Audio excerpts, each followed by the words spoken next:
حلال اور حرام کا تصور۔ اللہ تبارک تعالی قرآن مجید میں ارشاد فرماتے ہیں، سورہ البقرہ نمبر 188، وَلَا تَأْكُلُوا أَمْوَالَكُمْ بَيْنَكُمْ بِالْبَاطِلِ وَتُدْلُوا بِهَا إِلَى الْحُكَامِ لِتَأْكُلُوا فَرِيقًا مِنْ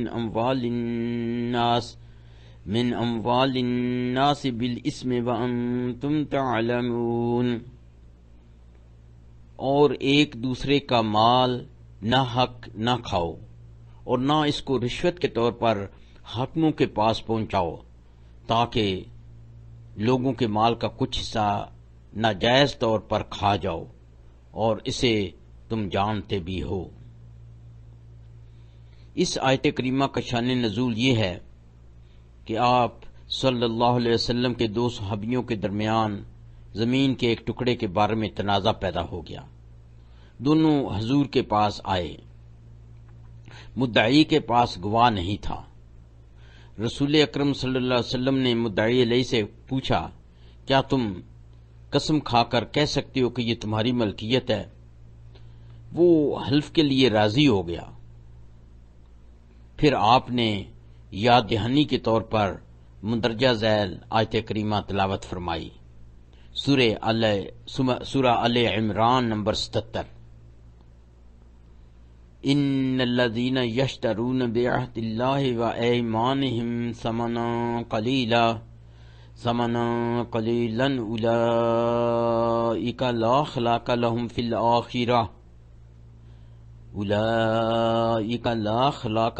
الآخرۃ ولا یکلمہم اللہ ولا ینظر الیہم یوم القیامۃ ولا یزکیہم وَلَهُمْ عَذَابٌ أَلِيمٌ۔ جو لوگ خدا کے اقراروں اور اپنی قسموں کو بیچ ڈالتے ہیں اور ان کے عوض تھوڑی سی قیمت حاصل کرتے ہیں، ان کا آخرت میں کچھ حصہ نہیں۔ ان سے خدا نہ تو کلام کرے گا، نہ قیامت کے روز ان کی طرف دیکھے گا، اور نہ ان کو پاک کرے گا، اور ان کو دکھ دینے والا عذاب ہوگا۔ مدعی علیہ نے جب یہ آیت سنی تو اس نے قسم کھانے سے انکار کر دیا، کیونکہ اسے اس بات کا خوف ہوا کہ اگر اس زمین کی ملکیت کے حکم نامے پر کسی شک و شبہ کی صورت نکلی تو میں بروز قیامت سراسر خسارے میں ہوں گا۔ اس لیے آپ صلی اللہ علیہ وسلم نے مدعی کو زمین کا وہ ٹکڑا دے دیا۔ یاد رکھیے، جس طرح دوسروں کی املاک پر غلط طریقہ سے قبضہ کرنا حرام ہے، اسی طرح سے جھوٹا مقدمہ بنانا، جھوٹی قسم کھانا اور جھوٹی گواہی، یہ سب حرام ہیں۔ البقرہ کی آیت نمبر 188 میں بینکم کا استعمال کافی دلچسپ ہے۔ اللہ تبارک تعالیٰ ہمیں اس بات کا سبق دینا چاہتے ہیں کہ دوسروں کی ملکیت کو غصب کرنا، دوسروں کو اکسانا ہے کہ وہ بھی تمہاری ملکیت غصب کر لیں۔ مثال کے طور پر، اگر ایک شخص دودھ میں پانی ملاتا ہے، دوسرا کھانے کی ناقص چیزیں بیچتا ہے، ایک تیسرا شخص اچھی اور بری کھجوریں ملا کر بیچتا ہے، ہر شخص ایک دوسرے بھائی کی دولت کو غلط طریقے سے نگل رہا ہے۔ در حقیقت یہ ایسا ہی ہے جیسے کوئی اپنی دولت کو غلط طریقے سے استعمال کرے، اور اس صورت میں ہر ایک کا خسارہ ہی خسارہ ہے۔ اس سے ہمیں یہ سبق بھی ملتا ہے کہ دوسروں کو مالی نقصان اٹھانے کا بالکل اسی طرح دکھ ہوتا ہے جیسے ہمیں اپنے مال کے ضائع ہونے پر دکھ ہوتا ہے۔ بس دوسرے کے مال کی حفاظت اس طرح کرو جیسے تم اپنے مال کی کرتے ہو۔ سلمہ رضی اللہ عنہا سے روایت ہے کہ رسول اللہ صلی اللہ علیہ وسلم نے فرمایا، میں تمہاری طرح ہی ایک انسان ہوں، تم اپنے تنازع مجھ تک لاتے ہو سکتا ہے کہ تم میں سے ایک اپنا دعویٰ اس خوبصورتی سے پیش کرے کہ میں اس کے حق میں فیصلہ کرنے پر مجبور ہو جاؤں، لیکن یہ مت بھولو کہ صحیح علم صرف اللہ کو ہے۔ اگر یہ تمہارا حق نہیں ہے تو اسے مت لو، اس صورت میں تم کو جو کچھ ملے گا وہ جہنم کا ایک حصہ ہوگا۔ بخاری اور مسلم۔ لہذا ہم اس نتیجہ پر پہنچتے ہیں کہ دنیا میں کوئی بھی عدالت، یہاں تک رسول اکرم صلی اللہ علیہ وسلم کی عدالت بھی حرام کو حلال اور حلال کو حرام نہیں ٹھہرا سکتی۔ سورہ البقرہ نمبر 168۔ یا ایھا الناس کلوا مما فی الارض حلالا طیبا ولا تتبعوا خطوات الشیطان انہ لکم عدو مبین۔ اے لوگو، جو چیزیں زمین میں حلال اور طیب ہیں وہ کھاؤ، اور شیطان کے قدموں پر نہ چلو، وہ تمہارا کھلا دشمن ہے۔ دوسری جگہ اللہ تعالیٰ ارشاد فرماتے ہیں، سورۃ المومنون نمبر 51، یا ایھا الرسل کلوا من الطیبات واعملوا صالحا انی بما تعملون علیم۔ اے پیغمبر، حلال چیزیں کھاؤ اور نیک عمل کرو، تم جو کچھ کر رہے ہو اس سے میں بخوبی واقف ہوں۔ اس آیت سے واضح ہے کہ اگر ہم حلال غذا کھائیں گے تب ہی نیک کام کر سکیں گے۔ اگر ہم حلال غذا کھائیں گے صرف اور صرف تب بھی نیک کام کر سکیں گے۔ آپ صلی اللہ علیہ وسلم نے مزید وضاحت فرمائی کہ یہ حکم صرف پیغمبروں کے لیے ہی نہیں ہے بلکہ تمام امتیوں کے لیے بھی ہے۔ ان دونوں آیات میں لفظ حلال اور طیب استعمال ہوا ہے۔ یا حلال کا مطلب ہے جس کی اجازت ہے بغیر کسی روک ٹوک کے۔ طیب کے معنی ہیں جو نہ صرف حلال ہو بلکہ تمہاری پسندیدہ چیز بھی ہو۔ آپ صلی اللہ علیہ وسلم نے فرمایا کہ حرام کھانے والے کی کوئی بھی دعا قبول نہیں ہوتی۔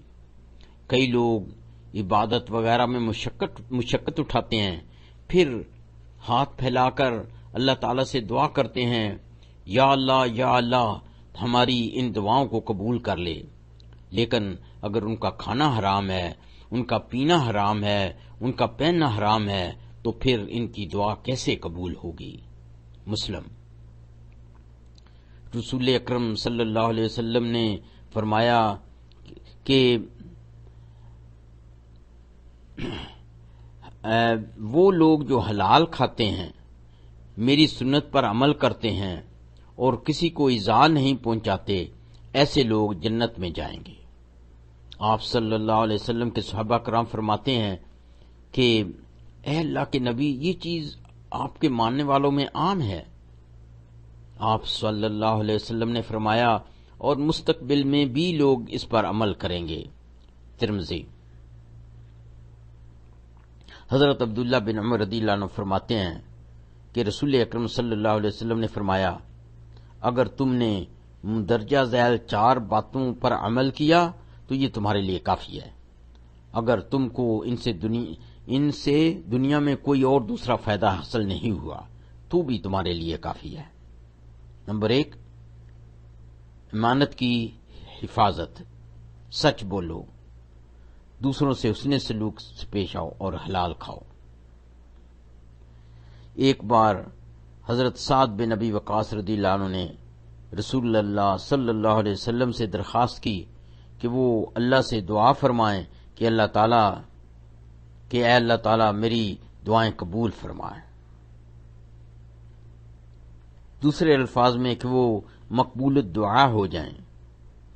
اللہ کے نبی صلی اللہ علیہ وسلم نے ان سے کہا، اے سعد، اگر تم حلال اور طیب کھاؤ تو اللہ تبارک تعالیٰ تمہاری تمام دعاؤں کو قبول فرمائے گا، یعنی تم مستجاب دعوات ہو جاؤ گے۔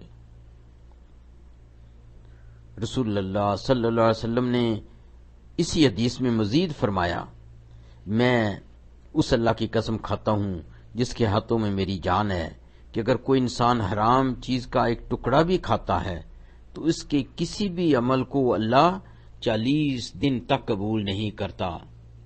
اگر کسی کا جسم حرام کھا کر بنا ہے تو اس کا جسم جہنم کی آگ ہی کے لائق ہے۔ حضرت معاذ بن جبل رضی اللہ عنہ سے روایت ہے کہ اللہ کے نبی صلی اللہ علیہ وسلم نے فرمایا، جب ہم سب میدان حشر میں اکٹھے ہوں گے اس وقت کوئی بھی مندرجہ ذیل سوالوں کا جواب دیے بغیر جا نہیں سکے گا۔ نمبر 1، اس نے اپنی زندگی کس طرح گزاری۔ نمبر 2، اس نے اپنی جوانی کیسے گزاری۔ نمبر 3، اس نے کیسے روزی کمائی۔ نمبر 4، اور اسے کہاں خرچ کیا۔ نمبر 5، اپنے علم پر کتنا عمل کیا۔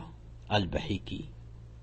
عبداللہ بن مسعود رضی اللہ عنہ سے روایت ہے کہ رسول اللہ صلی اللہ علیہ وسلم نے فرمایا، میں اللہ کی قسم کھاتا ہوں جس کے ہاتھ میں میری جان ہے، کوئی شخص اس وقت تک مسلمان نہیں ہو سکتا جب تک کہ اس کا دل اور اس کی زبان مسلمان نہ ہو جائے، اور اس کے پڑوسی سے ہر قسم کی ایذا سے محفوظ نہ ہو جائیں۔ اور جب آدمی اپنی حرام دولت میں سے خیرات کرتا ہے تو اللہ اسے قبول نہیں کرتا، وہ حرام دولت سے خرچ کرتا ہے تو اس میں برکت نہیں ہوتی، اور اگر یہ حرام دولت اپنی اولاد کے لیے چھوڑتا ہے تو یہ ان لوگوں کے لیے جہنم کا راستہ ہموار کرتا ہے۔ اللہ تعالیٰ برائی کو برائی سے نہیں مٹاتا، البتہ وہ ذات باری برے اعمال کو اچھے اعمال سے دھو دیتی ہے۔ حضرت عبداللہ بن عمر رضی اللہ عنہ سے روایت ہے کہ رسول اللہ صلی اللہ علیہ وسلم نے مہاجرین کی ایک جماعت کو مخاطب کرتے ہوئے فرمایا، میں اللہ کی پناہ مانگتا ہوں اور امید کرتا ہوں کہ مندرجہ ذیل 5 خصلتیں تم میں پیدا نہ ہوں۔ نمبر 1، جب کسی قوم میں بے حیائی پھیل جاتی ہے تو اللہ تعالیٰ ان پر طاعون جیسی وبائیں مسلط کر دیتے ہیں جن کے بارے میں ان کے آباء و اجداد کو بھی علم نہ تھا۔ نمبر 2، جب لوگ تولنے میں بے ایمانی کرنے لگیں تب اللہ ان پر قحط اور مہنگائی نازل فرما دیتا ہے، ایسے لوگوں کو انتہائی جسمانی اذیت ملتی ہے اور انہیں حکام کے مظالم کا بھی سامنا کرنا پڑتا ہے۔ نمبر 3، اگر وہ زکوٰۃ ادا نہیں کرتے تو ان کی زمینوں پر بارش بند کر دی جاتی ہے۔ نمبر 4، جب وہ لوگ اللہ اور اللہ کے رسول سے کٹے ہوئے وعدے جب وہ اللہ اور اللہ کے رسول سے کیے ہوئے وعدے فراموش کر دیتے ہیں تو اللہ تعالیٰ غیر قوم کو ان پر مسلط کرتا ہے جو ان کی دولت بذریعہ طاقت چھین لیتی ہے۔ اگر حکمران طبقہ قرآن حکیم میں دیے گئے قانون کے مطابق فیصلے نہیں کرتا تو اللہ تبارک تعالیٰ ان کے درمیان نفاق پیدا کر دیتا ہے اور وہ ہمیشہ آپس میں لڑتے رہتے ہیں۔ مسلم۔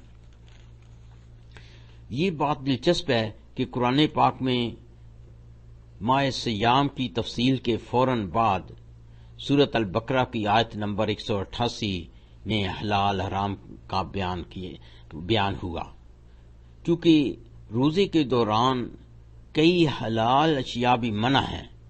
اس طرح روزے کے دوران ہمیں بعض حلال اشیاء سے بھی دور رہنے کی تربیت دی جاتی ہے، اور یہ تربیت اور صبر ہمارا بہت قیمتی سرمایہ ہے، اور اس تربیت کے باعث ہمیں حرام اشیاء سے پوری طرح اجتناب کرنا آسان ہو جاتا ہے۔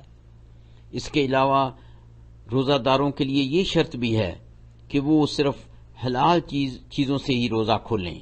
اگر یہ حرام اشیاء ہیں تو ایسا روزہ اللہ تعالیٰ کے نزدیک قبول نہ ہوگا۔